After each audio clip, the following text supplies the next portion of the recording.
नमस्कार। मैं हूँ डॉक्टर आरती दवे लालचंदानी।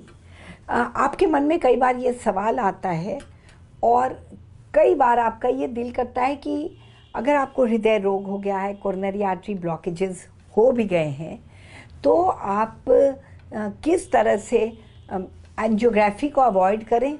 कोई भी तरह का इंटरवेंशन, मतलब हार्ट में तार डालना, कोई कैथेटर डालना, स्टेंट डालना, बलून डालना या किसी तरह का ऑपरेशन किस तरह से अवॉइड करें, किस तरह उससे बचें और अपने हृदय रोग को ठीक करें, कोरोनरी आर्टरी ब्लॉकेजेस को ठीक करें।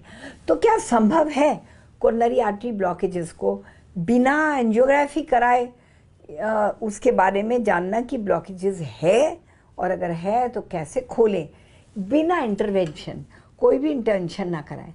तो हाँ, बिल्कुल संभव है।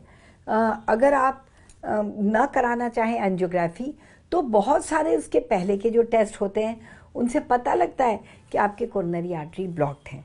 एक तो आपके सिम्टम, अगर आपको चेस्ट पेन है, एंजाइना है, थोड़ा सा भी चलने में सीने में दर्द हो रहा है, रेस्ट करने पे आराम है, सॉबिट्रेट 5 mg खाते हैं या आइसोडिल तो रिलीफ मिल जाता है, इस तरह की दवाओं से रिलीफ है। इको में संकेत आ रहा है, इकोकार्डियोग्राफी डॉपलर में, कि आपको कोरोनरी आर्टरी ब्लॉकेजेस है। टीएमटी आपका पॉजिटिव आता है, ट्रेडमिल टेस्ट आपने कराया, उसमें आपको संकेत मिला कि आपको कोरोनरी आर्टरी ब्लॉकेजेस है। आपके स्ट्रॉन्ग फैमिली हिस्ट्री है, आपकी लाइफस्टाइल ऐसी है कि आपको पता था पहले से ही, आपको इंट्यूशन है और आपको क्लियर कट सिम्टम्स आ गए कि आपको कोरोनरी आर्टरी ब्लॉकेजेस है, फैमिली हिस्ट्री है। आदतें ऐसी हैं जैसे आप टोबैको लेते हैं, स्मोक करते हैं, तम्बाकू खाया करते हैं, पान मसाला वगैरह खाया करते हैं, और आपकी सीडेंटरी लाइफस्टाइल, एक्सरसाइज नहीं करते, योगा नहीं करते, कोई मेडिटेशन, प्राणायाम, स्ट्रेस रिलीविंग मेथड नहीं अप्लाई करते, और आदत नहीं है आपकी, हमेशा तनाव में रहते हैं, बहुत जल्दी गुस्सा आता है, आपका ब्लड प्रेशर हाई है, रिस्क फैक्टर्स हैं, डायबिटीज़ है, हाइपोथायरॉयडिज्म है, थायराइड की बीमारी है, मोटापा है, आपको खान पान की आदत अच्छी नहीं है, बहुत खाते हैं आप, मीठा बहुत लेते हैं, कैलोरीज बहुत लेते हैं, और कोल्ड ड्रिंक्स वगैरह लिया करते हैं, नॉन वेज खाते हैं आप, और ओवर ईट करते हैं, अल्कोहल भी लेते हैं, तो अल्कोहलिक हैं, क्रॉनिक अल्कोहलिक हैं। तो ये सब फैक्टर्स हैं जो आपके कोरोनरी आर्टरीज़ को ब्लॉक करती हैं।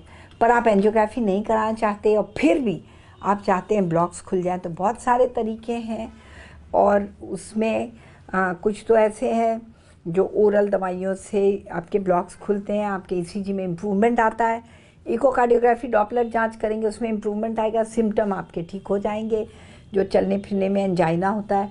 और नहीं तो आपको रीवैस्कुलराइज करना है, तो हार्ट अटैक के बाद विंडो पीरियड में थ्रोम्बोलिटिक दवाइयाँ दी जाती हैं जो आपके ब्लॉक्स को टोटली थ्रोम्बोलाइज कर जाती है, थ्रोम्बस को गला के बिल्कुल सिस्टम से बाहर निकाल देते हैं, तो आपके कोरोनरी आर्टरी खुल जाते हैं, जिसका संकेत तुरंत ईसीजी में मिल जाता है इम्प्रूवमेंट में।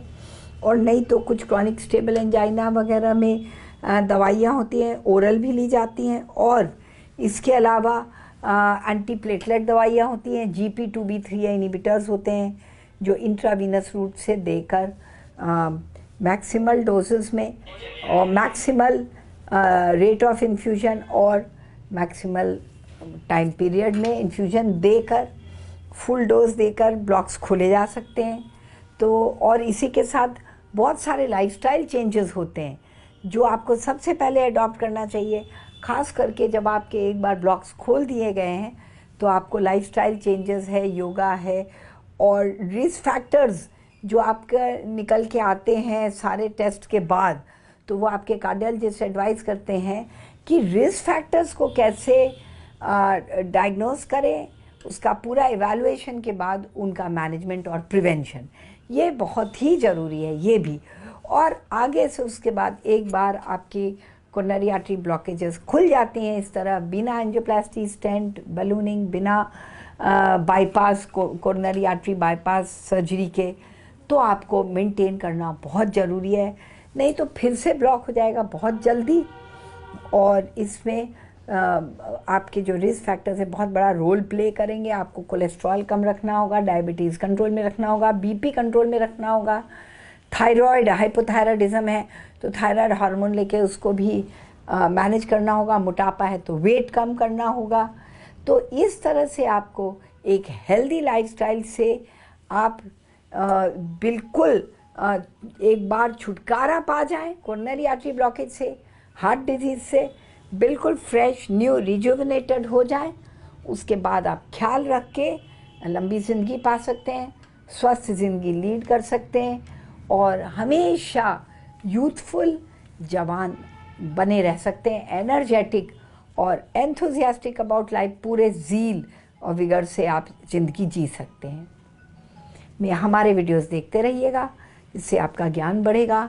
सबसे ज़रूरी यही ज्ञान है जो आपके हेल्थ से रिलेटेड है, खास करके आपके हार्ट हेल्थ से, ताकि आप स्वस्थ रहें और खुश रहें। नमस्कार।